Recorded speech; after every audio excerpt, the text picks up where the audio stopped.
Coucou tout le monde, on se retrouve pour une vidéo bilan lecture du mois de décembre. Je repousse, c'est vraiment le style de vidéo que j'aime pas faire parce qu'il y a beaucoup de livres où je me rappelle vaguement de l'histoire. Donc je vais essayer de vous faire un petit résumé et surtout de vous dire mon ressenti, si j'ai aimé, pas aimé. Pour la plupart vous avez eu des vlogs, certains il est possible que vous n'en avez pas eu parce que c'est vrai que au niveau fin décembre, vers les fêtes de Noël, les vacances scolaires, j'en ai pas vraiment fait. Donc c'est pour ça que je me suis dit que c'était quand même pas mal que je fasse ce bilan parce qu'au moins les livres que vous avez pas vus, vous les voyez maintenant. Mais j'avoue que c'est pas la vidéo la plus simple à faire parce qu'il faut que j'essaye de faire marcher mon cerveau et que j'essaye de me rappeler des livres que j'ai lus début décembre. Et ça, c'est compliqué. Mais bon, on va partir tout de suite et puis on verra, tant pis si ça revient pas. Premier livre que j'ai lu au mois de décembre, c'est Les Explorateurs du Temps par Howell Cumunel, pardon, aux éditions Marathon. Donc celui-là c'était un livre où on pouvait remonter dans le temps, donc on était dans le futur.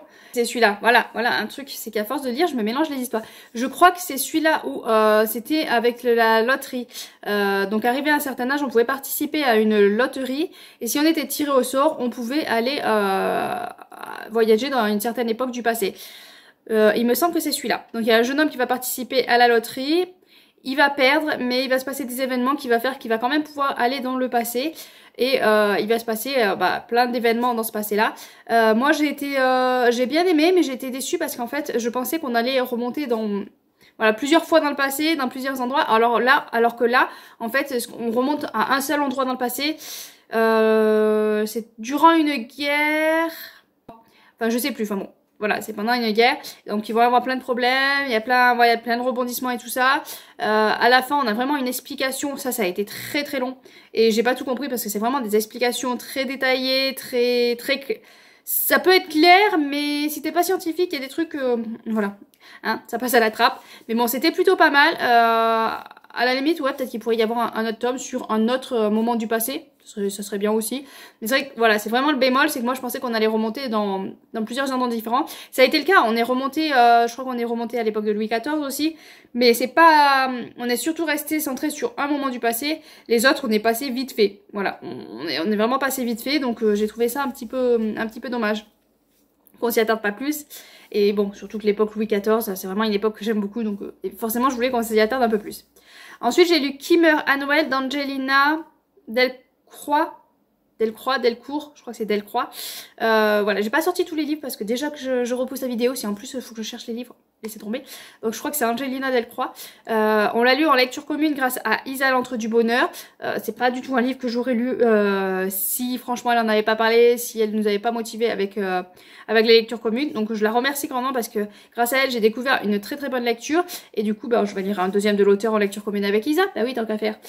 Donc là on était durant les périodes de Noël avec... bon par contre les prénoms on abandonne.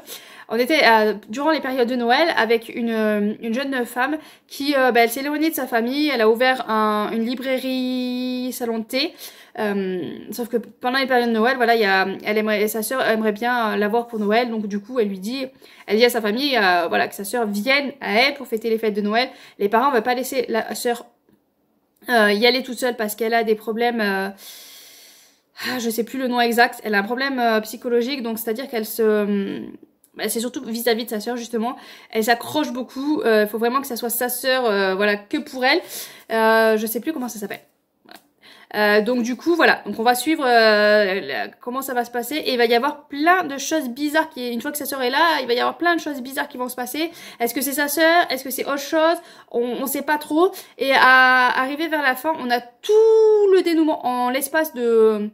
ouais, une vingtaine de pages, on a toutes les explications de pourquoi, du comment, donc c'était vraiment concentré, donc on était vraiment, voilà, on tourne les pages, déjà c'est un livre que j'ai eu du mal à lâcher, lecture commune, tu parles, moi voilà, j'ai avancé plus vite, donc voilà, c'est vraiment un livre qu'on ne lâche pas, et arrivé à la fin, ouais, tu peux pas le poser, enfin, au milieu de la révélation, c'est pas possible, tu peux pas le poser, je crois en plus que d'ailleurs qu'il y avait un truc avec mes enfants, j'ai dû le poser, mais franchement, dès que j'ai pu, je l'ai vite repris pour avoir la suite.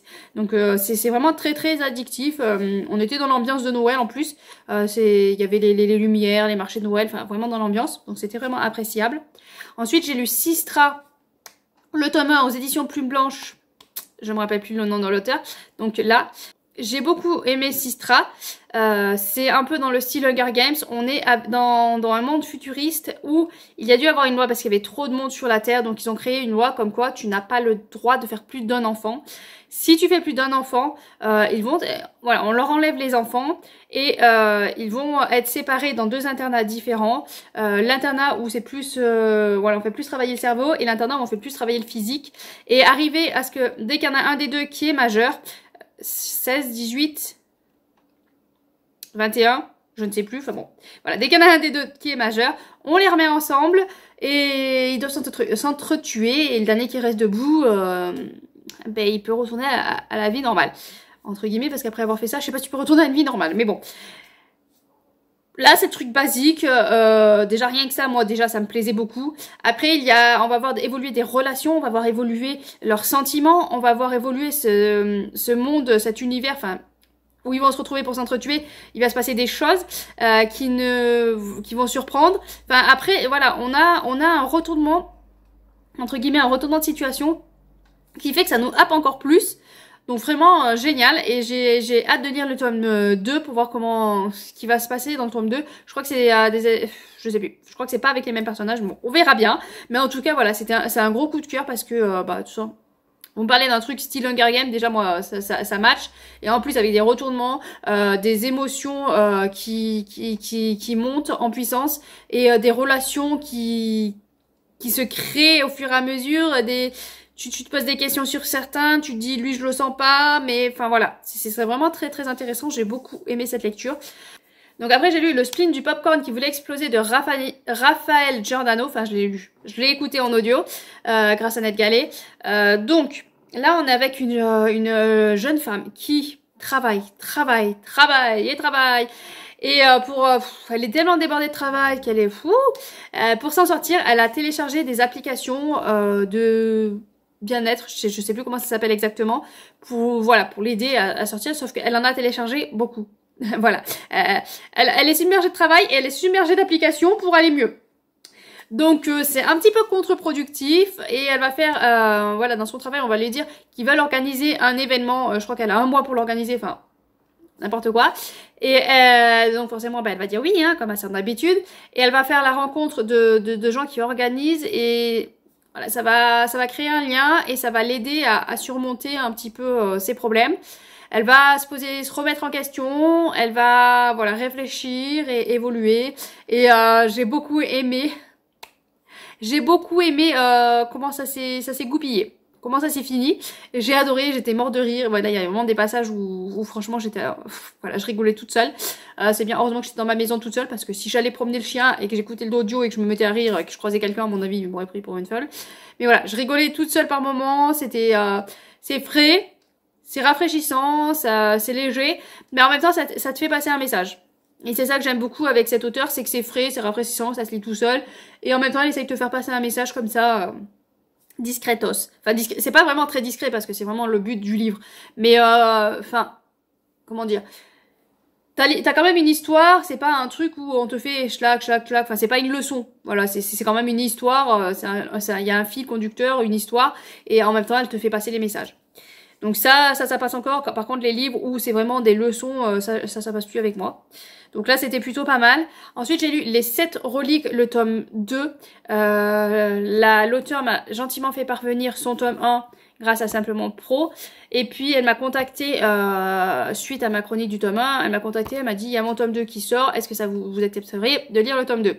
J'ai un petit peu hésité parce que c'est vrai que le tome 1 j'avais bien aimé, mais il y avait quelques moments où c'était un petit peu long, il y avait beaucoup de choses à assimiler, donc c'était tout, voilà, on a balancé toutes les informations, et je me suis dit, bah oui, parce que en fait, le tome 2, on va pas nous balancer toutes les informations parce qu'on les a, les informations, donc ça va être un peu plus facile à suivre, plus fluide, et en plus, l'avantage, je vous ai pas dit, l'auteur c'est Geoffrey Lebourg, et c'est Média Livre. Je sais pas si c'est un éditeur ou je pense que c'est un auto-édité quand même. Donc voilà, j'ai ouvert la page hein, pour être sûr. Donc j'avais un petit peu peur et finalement j'ai bien aimé ce tome 2 parce que du coup on a plus besoin de toutes ces informations, c'est dit. Et il me semble que c'est dans celui-là où on a le premier chapitre, on a un un petit résumé du tome 1, sans que ce soit un résumé, c'est-à-dire que c'est inclus dans le récit. On nous explique voilà, le tome 1 en nous incluant dans le récit. Enfin, j'ai trouvé ça vraiment très bien. Parce que du coup, c'était bien réfléchi, on le lisait et ça nous remettait toutes les idées en place, ça nous remettait tout l'univers parce que j'avais très peur, j'avais déjà oublié plein d'éléments.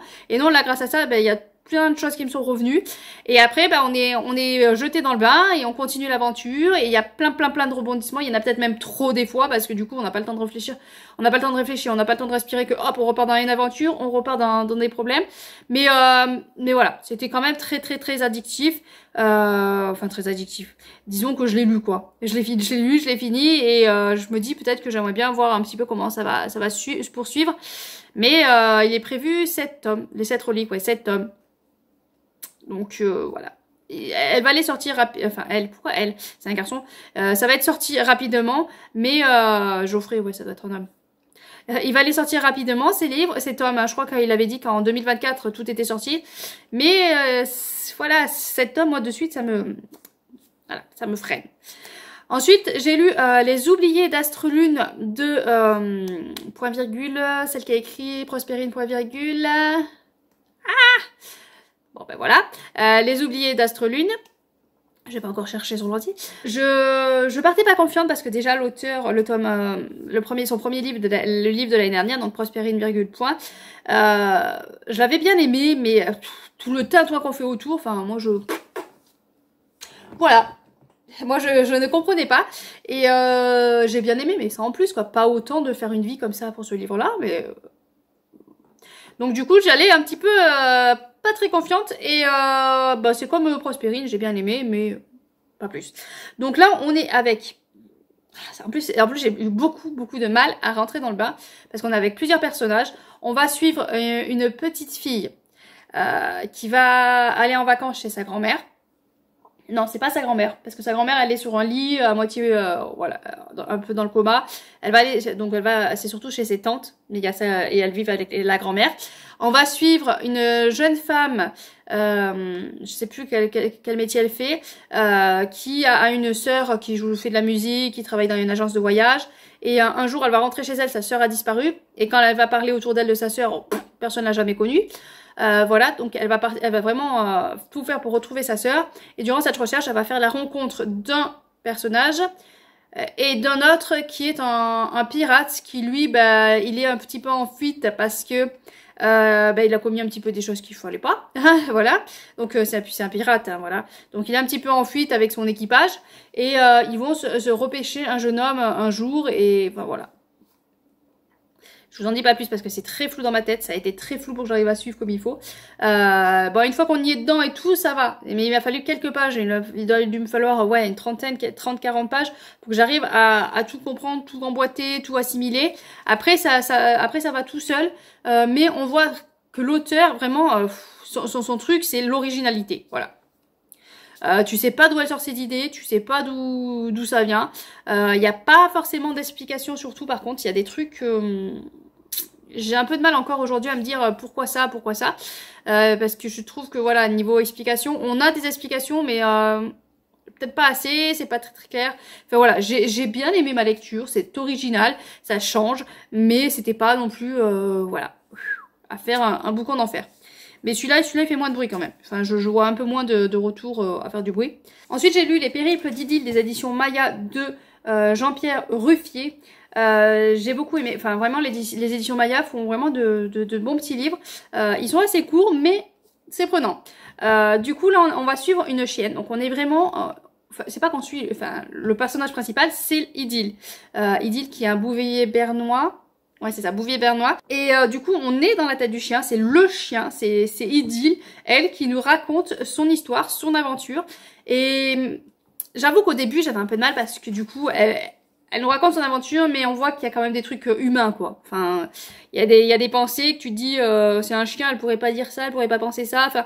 Et après tu dis oui, mais en fait c'est un humain qui est en train d'écrire, donc il ne peut pas savoir ce que le chien exactement pourrait penser. Enfin voilà. Donc après ça allait tout seul. J'ai oublié ce détail là et donc on va suivre Idylle qui va naître. On va suivre sa naissance, on va suivre son parcours avec sa maman et puis son adoption et puis il va se passer un truc qui va faire qu'elle va vivre une grosse aventure. Et forcément, c'est un chien. Voilà, donc moi, c'est vraiment l'animal qui me touche le plus, au plus près. Et ça m'a bouleversée parce qu'elle vit des trucs affreuses. J'avais envie de prendre les humains qui l'entourent et de les étrangler, quoi. Enfin, voilà. Ça m'a bouleversée énormément parce qu'en plus, malheureusement, ben il y a des choses qui arrivent, quoi. Enfin, il y a des chiens qui vivent ça réellement. Donc c'est vraiment très très bouleversant, très touchant, très émouvant. Ça brise le cœur, mais en même temps, voilà, il y a quand même de l'espoir, il y a quand même des moments où on rigole, il y a quand même des moments de bonheur et ça réchauffe aussi le cœur. Enfin, c'est très très dur, mais il y a quand même, voilà. Il y a quand même du beau dans ce livre-là, donc vraiment j'ai beaucoup aimé. Ensuite j'ai lu Jamais plus de Colleen Hoover. Voilà, j'entends beaucoup parler de Colleen Hoover, et comme je suis pas très romance normalement, ben je ne lis pas. Et puis j'ai vu Jamais plus en audio sur NetGalley, et je me suis dit en ce moment, je sais pas pourquoi, voilà, t'es attiré un petit peu par la romance, ça te gêne plus, donc c'est le moment de découvrir cet auteur que tu entends parler. Ça m'a touchée au plus haut point, et ça m'a énervée aussi, enfin... J'ai été clafie d'émotions. On est avec une jeune femme qui je veux pas spoiler, je fais gaffe à ce que je dis, je veux pas spoiler, donc j'essaye de me remémorer ce qu'il y a au début.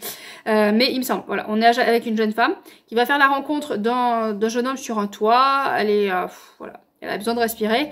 Et ils vont, voilà, ils vont converser. Donc lui va dire qu'il est futur chirurgien, il fait des études de chirurgie, neurochirurgie, il me semble. Et elle veut ouvrir une boutique de fleurs. Donc, bon, vous vous doutez, hein, vu que c'est une romance, on se doute bien que voilà, ils vont se recroiser, tout ça. Donc elle, on va la revoir en train d'ouvrir une boutique. On va voir un petit peu comment ça évolue cette boutique. Et puis on va recroiser le chirurgien, comment ça évolue. Donc du coup, on va voir comment évolue leur relation. Et on va remonter aussi dans le passé de cette jeune femme, qui est un lourd passé, voilà, c'est un tout lourd passé. Elle n'a pas eu une vie facile, et j'avoue que j'ai eu des moments de colère et d'énervement, autant contre elle que contre sa mère, que contre son père, que voilà tout ce qui se passe dans son enfance. Et quand elle est adulte, c'est encore pire parce que du coup, je me dis, vu ce qu'elle a vécu, enfin franchement, ça m'a mis en colère de voir comment elle se comporte après adulte, mais la façon dont écrit l'auteur, dont elle met le texte, dont elle raconte l'histoire, ça nous met à la place de la demoiselle. Et en fait, ben, on s'interroge, on se pose des questions et finalement on se rend compte que c'est pas si facile, que c'est pas si simple, voilà, de régler certains problèmes, que ça coule pas forcément de source parce qu'il y a d'autres choses qui se mettent en travers du chemin. Enfin vraiment ça... Voilà, c'est pas un truc moralisateur qui va dire là c'est pas normal qu'elle se comporte comme ça ou là. Non, au contraire, il y a l'écriture qui fait qu'on comprend son comportement, qu'on peut être en colère de certaines choses, mais qu'en même temps, je sais pas si vous voyez ce que je veux dire parce que je veux pas non plus spoiler, c'est compliqué. Mais on a cette colère, on a cette envie de la secouer et en même temps, vu qu'on se met à sa place, ben on n'arrive pas à se secouer soi-même déjà pour nous aussi faire le pas. Enfin voilà, je vais pas vous en dire plus parce que ça va finir par vous spoiler, vous allez tout comprendre, vous allez rien comprendre de ce que j'essaie de vous dire, mais vous allez tout comprendre de l'histoire. Mais en tout cas, c'est vraiment une histoire qui m'a bouleversée, qui m'a touchée. Là, en janvier ou février, je sais plus quand c'est, je crois que c'est en janvier que j'ai noté la sortie du tome 2. Et du coup, ben, j'ai bien envie de me le procurer. Je sais pas si je vais peut-être attendre, voir s'il sort en poche. Parce qu'en gros format, une romance, franchement, ça me... Voilà. Mais s'il sort en poche ou si jamais j'arrive à l'avoir sur NetGalley en audio, eh ben, je pense que je me laisserai tenter parce que j'ai beaucoup aimé le tome 1 et je sais pas où peut nous amener le tome 2. Ensuite, j'ai lu une série de mangas. Donc, j'ai lu Lost Children. Donc, j'ai lu le tome 4, 5, 6 et 7. J'ai dû vous en parler déjà des premiers. J'en entends pas beaucoup parler. Bon, après, il faut dire que je suis pas beaucoup de chaînes qui lisent beaucoup de mangas. Mais j'ai beaucoup aimé cette série. J'attends le tome 8 que j'ai réservé à la médiathèque.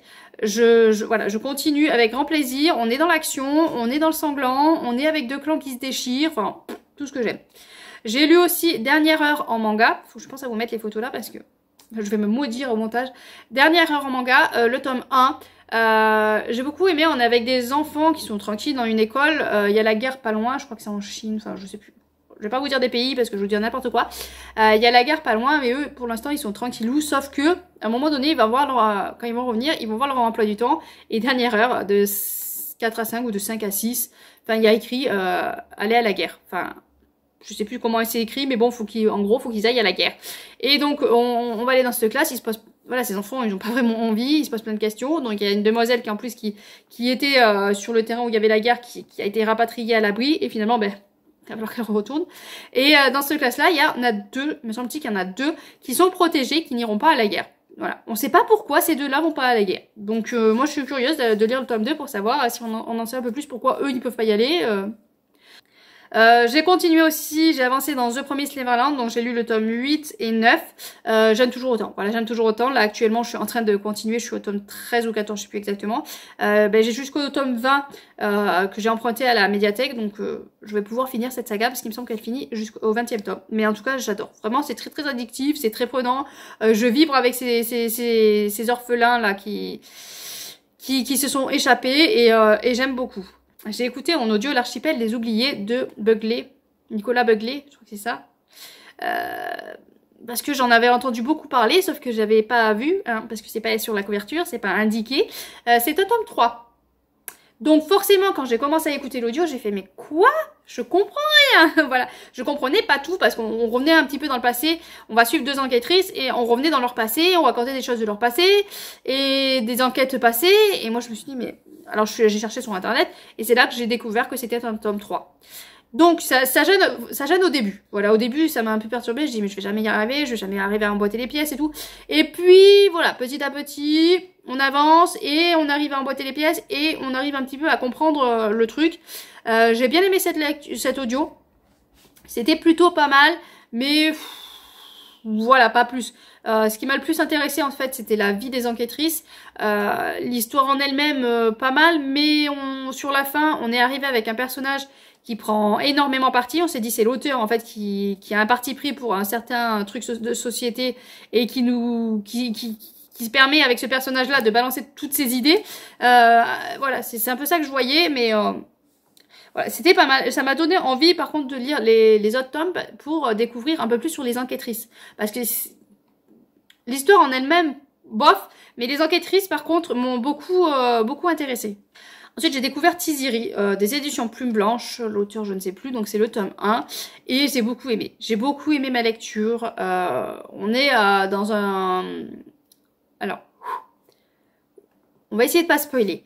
Donc, je me rappelle, au début. Donc, on a avancé dans le temps, les extraterrestres sont venus sur la Terre et il y a qu'une petite flopée de gens qui ont réussi à se protéger grâce à une bulle d'humains, qui ont réussi à se protéger grâce à cette bulle, donc ils sont dans cette bulle. Sauf que bon, de temps en temps pour pouvoir se nourrir et tout ça, il y en a qui sont obligés d'aller chasser, donc ils sortent de cette bulle.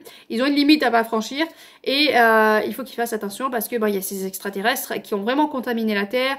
La nature a repris ses droits, donc il y a vraiment de la nature partout et plus ou moins est vivante, mais c'est-à-dire que voilà. Elle peut décider de t'attraper, elle peut décider de te tuer, quoi. Voilà, elle est vraiment vivante. Donc, on va suivre une jeune femme qui est chasseuse. Elle va sortir, donc chasser régulièrement. Et je veux pas aller trop loin parce que ça serait dommage. Je sais plus à quel niveau on a ça, mais bon.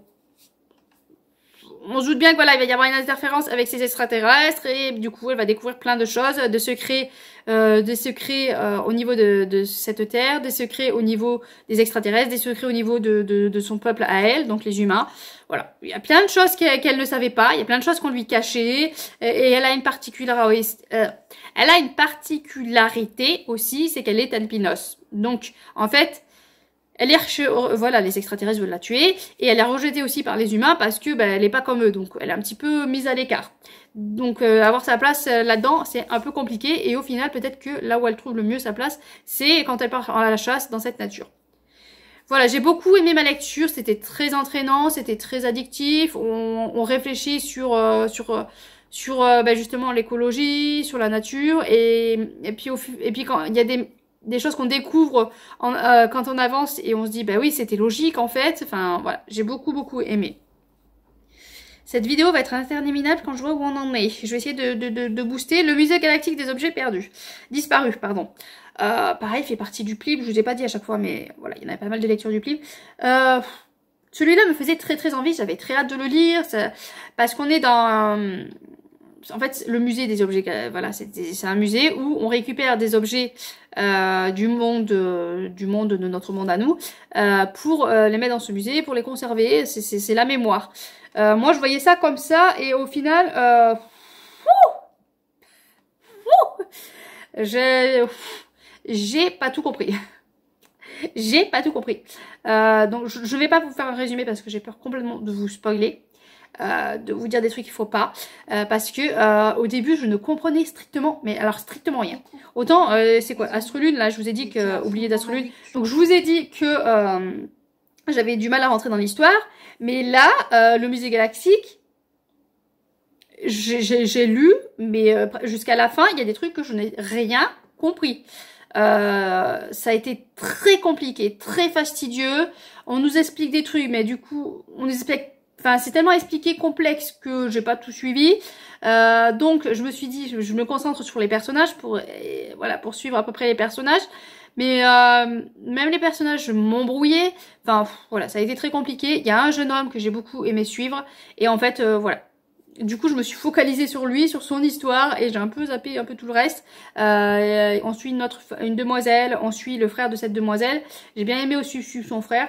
C'était plus facile à assimiler. En fait, le plus compliqué, ça a été la demoiselle, le personnage principal. J'ai eu beaucoup de mal à comprendre tout son cheminement, tout ce qu'elle a, tout ce qu'il y avait. Ils peuvent aller dans ce musée pour se rappeler des esprits, enfin, ils peuvent du coup voir les esprits, mais j'ai pas compris s'ils voyaient les vrais esprits des personnes ou s'ils voyaient voilà, des faux esprits à la base, parce qu'après on sait ce qu'il en est et tout, mais à la base je comprenais pas exactement ce qu'il en était, enfin bon. Voilà, vous ne comprenez pas ce que je vous raconte, mais je n'ai pas compris non plus ce livre. Voilà, j'ai vraiment pas tout compris ce livre, c'est bien dommage. Je me dis peut-être que c'est un livre à relire tranquillement, posé, au silence et en journée. Parce que c'est vrai que je le lisais le soir, en plus quand t'es fatigué c'est pas une bonne idée, mais bon. Voilà, tant pis. Donc ensuite j'ai lu J'aime pas embrasser le Père Noël, je crois que c'est Northman qui me l'a fait envoyer, je sais plus, je vous mets la photo là. Donc on va essayer de se rappeler. J'espère que je ne confonds pas avec un autre. Mais normalement c'est celui-ci. Donc là on est avec, on va suivre une jeune demoiselle. Je vous ai dit les prénoms, laissez tomber. Hein. On va suivre une demoiselle qui travaille, je crois qu'elle travaille sur Paris. Ça fait 3 ans, je crois qu'elle n'a pas pris de jour de congé. Elle travaille, elle est bien dans son travail, elle est à fond, tout va bien.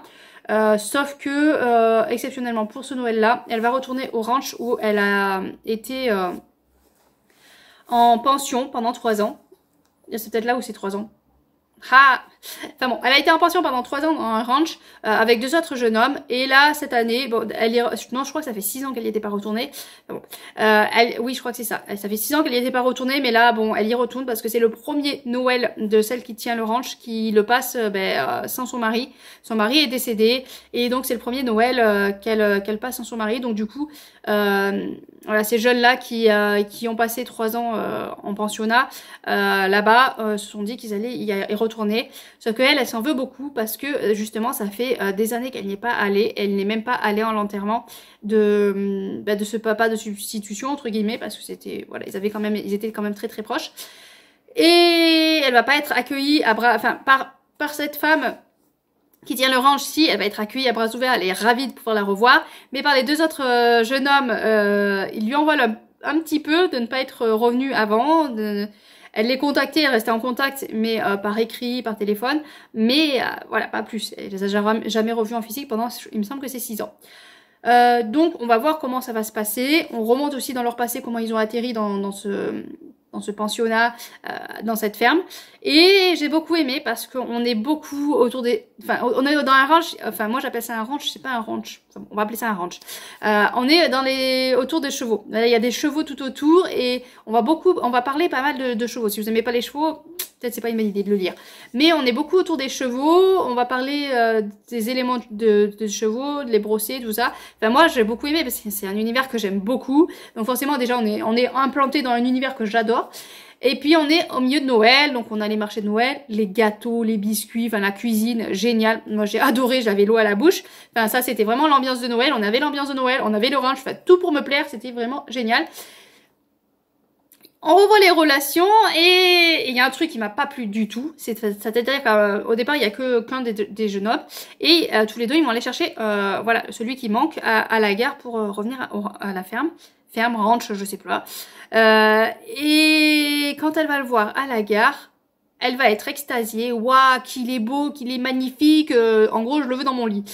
Et ça m'a énervée. Voilà, j'ai adoré ce livre, j'ai tout aimé, sauf ça. Sauf ce truc de waouh, il est beau, il est magnifique. Surtout quand on apprend que quand ils étaient plus jeunes, elle avait aucune attirance pour lui parce qu'il était bouboule et qu'elle en a rien à foutre. Et donc du coup, là, il devient beau, tout va bien. Et on a envie de le mettre dans son lit. Ça m'a agacée. Ça m'a agacée parce que, en fait, quand il était petit, qu'il a grandi, c'est le même en fait. Là-dedans, c'est le même. Il a peut-être évolué, mais c'est le même. Là, tout ce que tu vois, c'est son physique et du moment qu'on le voit sur cette gare, et puis par la suite, on a toujours des petits moments de réflexion comme ça et ça m'a mis sur les dents et c'est bien dommage parce que sinon tout le reste était parfait. Voilà, tout le reste était parfait, nickel.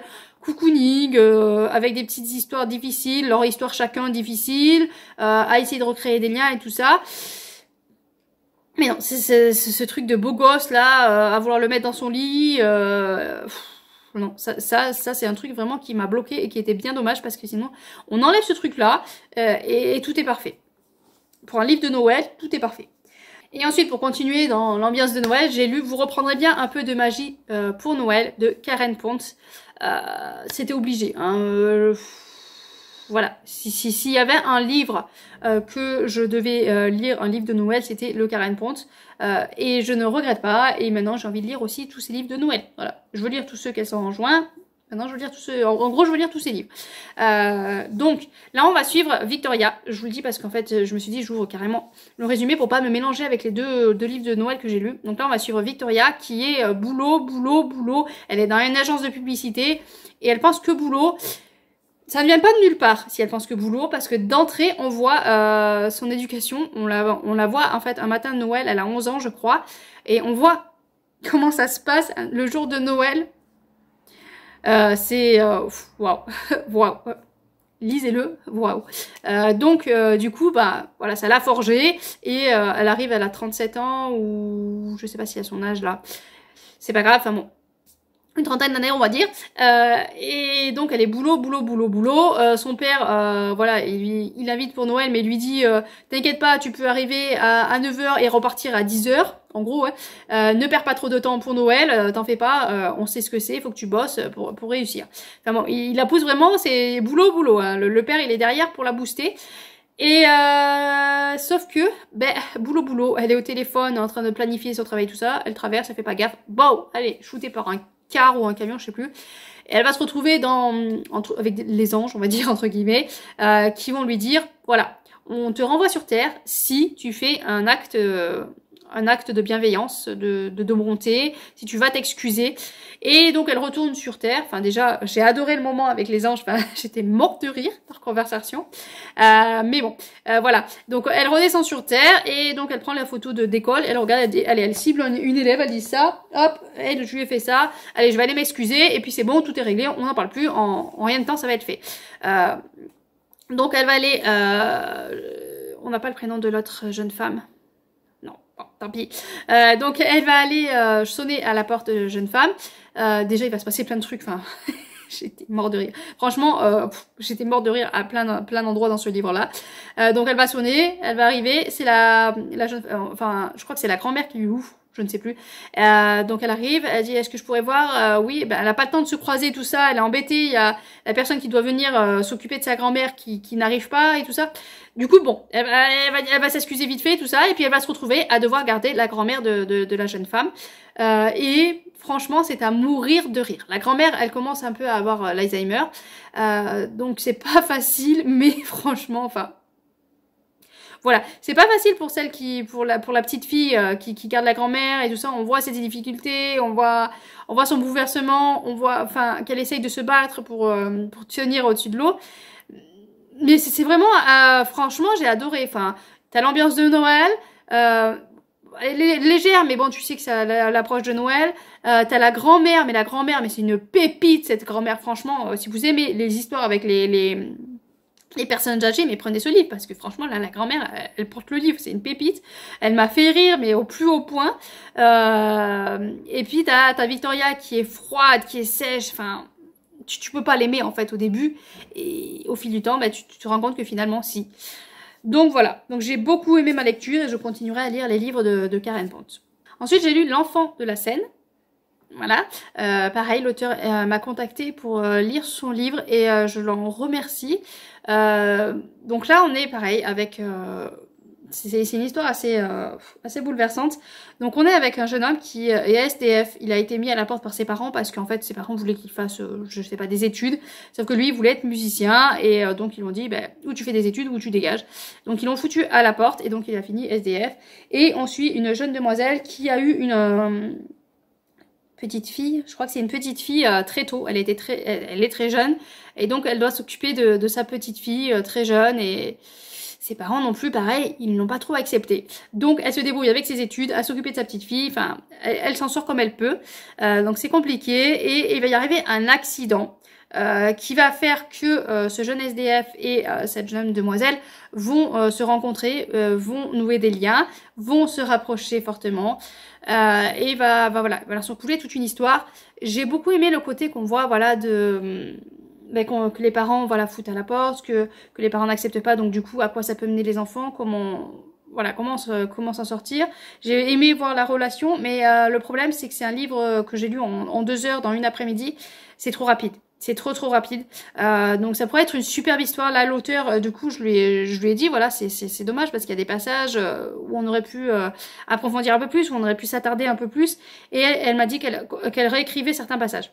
Donc, c'est un point positif, c'est que le livre va être amélioré, va être voilà, augmenté en peaufinant certains passages. Voilà. Donc c'est que du positif, parce que moi j'ai beaucoup aimé l'histoire. Vraiment, le truc qui m'a bloqué, c'est cette rapidité. Donc si l'auteur réécrit certains passages, augmente, ça peut que être du bonus. Ensuite, j'ai eu la chance de lire Le Papillon Doré, tu es extraordinaire. Donc c'est un petit album jeunesse, mais alors voilà, génial. Donc ça parle, il y a un petit garçon qui est en fauteuil roulant, qui doit aller à l'école. Il a des réticences, hein, il veut pas y aller, mais sa mère lui dit mais si, vas-y, ça va bien se passer. Nickel, chrome. Sauf qu'il arrive dans la cour, il va se faire un petit peu embêter. Il aimerait bien jouer avec les autres et tout ça. Sauf qu'il y en a 2 autres, il y en a 2, je crois qu'ils sont 2 surtout, à aller l'embêter. Et il y a un papillon qui va se poser sur lui et qui va lui faire un petit peu ouvrir les yeux sur un peu tous les élèves qu'il y a dans la cour et réaliser qu'en fait, ben, ils sont tous différents à leur manière, ou ils sont tous différents, ou ils sont tous pareils, mais en tout cas, voilà, il n'y a pas lieu que lui il soit à part, et vraiment c'était très beau, et c'est vraiment un livre qu'on devrait retrouver dans toutes les librairies, toutes les médiathèques, toutes les écoles, vraiment à lire. J'ai lu Le Royaume Immobile, le tome 1 de Ariel Holz, je sais pas la maison d'édition. J'ai beaucoup aimé cette lecture. C'est par Isa de l'Entre du Bonheur qui m'a vraiment boosté pour le lire. Il me faisait très envie à la base. Et en fait, voilà, j'ai adoré. Donc là, on est avec une jeune femme qui est masquée parce que si en fait on la regarde, on est pris de folie et on se tue. Donc c'est La Belle à mourir.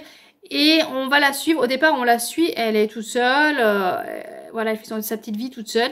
Et on va lui dire, voilà, tu dois venir passer des épreuves. Ah, je suis en train de me dire que j'ai du mal à me rappeler. Je crois qu'elle doit passer des épreuves pour remplacer une reine d'automne.